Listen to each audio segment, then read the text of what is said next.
मला खरंच या दाऊच्या बाबतीत खूप कौतुक वाटतं. तुम्ही एखाद्या दाऊच्या अड्ड्यावर गेलात आणि एखाद्याला विचारलं, का रे बाबा का दारू पितोय? प्रमोशन झालंय आज, खुश आहे म्हणून पितोय.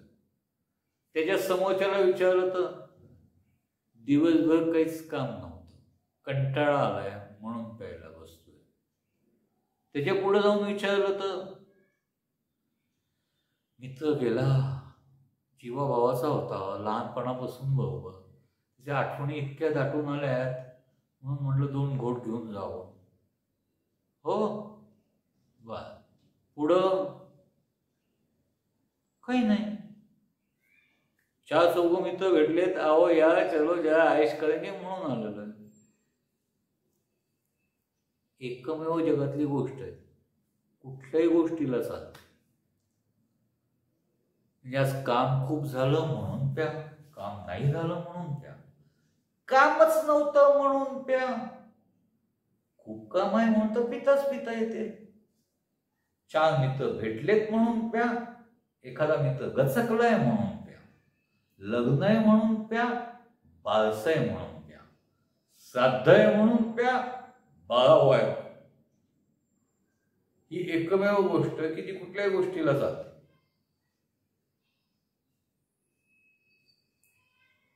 साजरा करण्याच्या पद्धती मग वेगवेगळ्या का करू नये?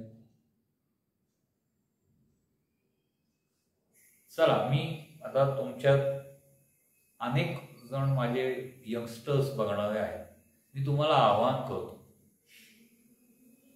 खरंच लग्न साधेपणाने करून बघा. त्या प्रत्येक विधीतल्या प्रत्येक संस्कृत श्लोकाचा अर्थ नीट समजून घ्या, मर्म नीट समजून घ्या.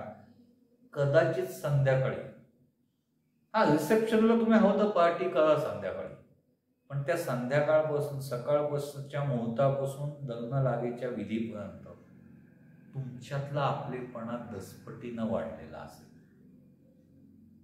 तुम्हाला एकमेकांशी लग्न करणे म्हणजे काय करणे आणि जबाबदारी घेणे म्हणजे काय याचं ज्ञान झालेलं असेल. हे आपला विषय खूपच भरकटला. आता याच्या पुढची श्रद्धा, अंधश्रद्धा, 7.5 शनीची 7.5. तुम्हाला कोणी सांगितलं शनी ग्रह शिक्षा देतो, शनिदेव शिक्षा देतो? सूर्यपुत्र आहे तो, जगाला चालवणाऱ्या राजाचा मुलगा, तुम्हाला शिक्षा का देईल? तुम्ही त्याची प्रजाच ना. फक्त एवढंच आहे की शनी तुम्हाला जमिनीवर आणतो, तुमच्यातला अहंकार नष्ट करतो. ही गोष्ट चांगली आहे का वाईट आहे? मी असे 7-8 केसेस बघितलेले आहेत.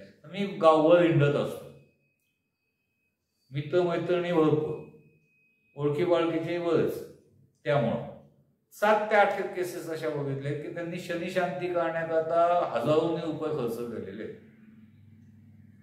मग मी विचारलं, झाला का शांत शनी तुमचा? माझ्या हातात एक पुस्तक पडलं, आय थिंक सोमन शास्त्री त्याचे काहीतरी लेखक होते, शनीची 7.5 म्हणून त्यांनी लिहिलेलं होतं.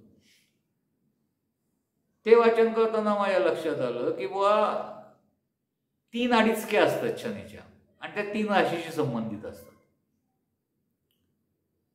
जनरल सर्वसाधारणपणे शनीच्या मित्रतत्वातली रास असत. पहिल्या अडीचकीत, दुसऱ्या अडीचकीत, तिसऱ्या अडीचकीत. तर त्या राशीत असताना शनी फारसा तुम्हाला त्रास देत नाही, मात्र जमिनीवर आणून ठेवतो. उगच तुम्ही फुगवलेले जे आकडे असतात ना, ते आकडे नॉर्मल करून ठेवतो.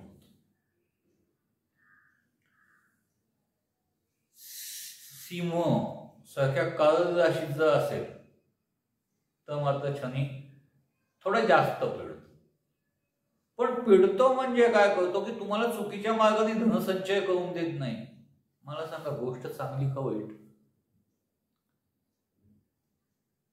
तुम्हाला अकारण खर्च करून देत नाही, गोष्ट चांगली का वाईट. तुम्हाला दुसऱ्यांशी भेदभाव करून देत नाही, गोष्ट चांगली का वाईट. तुमच्या प्रत्येक चुकी करता तुम्हाला शिक्षा होते, मग भले ते शनी करो किंवा तुमचा वरिष्ठ करो किंवा तुमचे आई बाबा करो, गोष्ट चांगली का वाईट.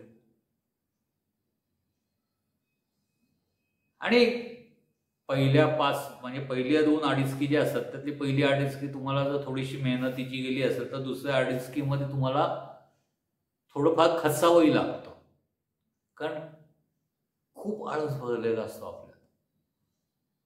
त्यामुळे बेदम कष्ट करणं जमत नाही. कष्ट करायला लागले की फाटते.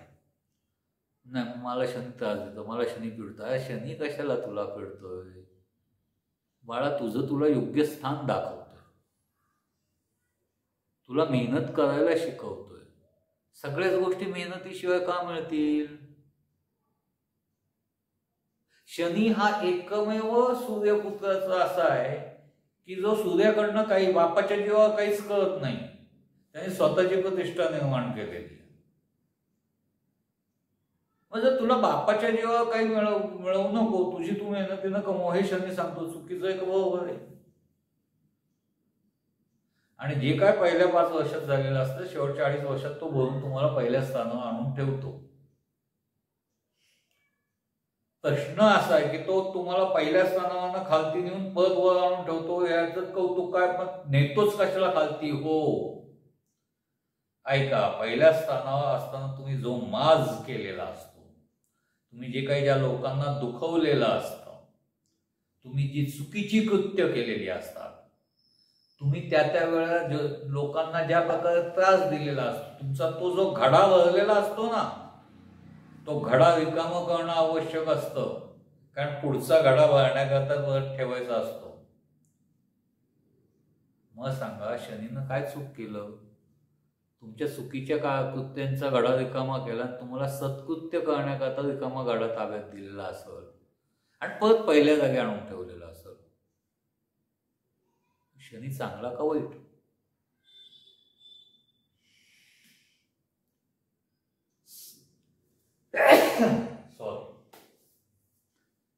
सॉरी, 7.5चा अभ्यास करताना मला जाणवलेली दुसरी गोष्ट, शनीसारखा मित्र नाही. तुम्ही जेवढं प्रामाणिकपणे त्याच्याशी वागाल तेवढं प्रामाणिकपणे तो सगळ्याच परतफेड करेल. आपण उगाच घाबरतो, कारण आपल्याला परखड सत्याबरोबर चालणं जमत नाही. प्रत्येक गोष्टीत आपण ॲलिबी निर्माण करायचा प्रयत्न करत असतो.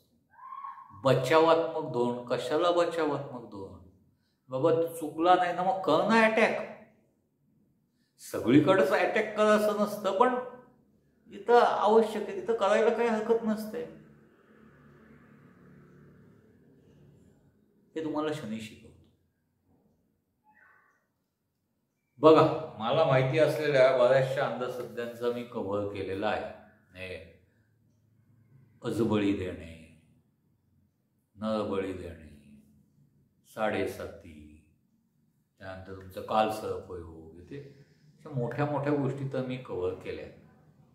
छोट्या गोष्टी तुम्हाला काही अजून हव्या असतील मला निश्चित कळवा. मी माझ्या अभ्यासानुसार त्याचं उत्तर द्यायचा प्रयत्न करतो. धन्यवाद.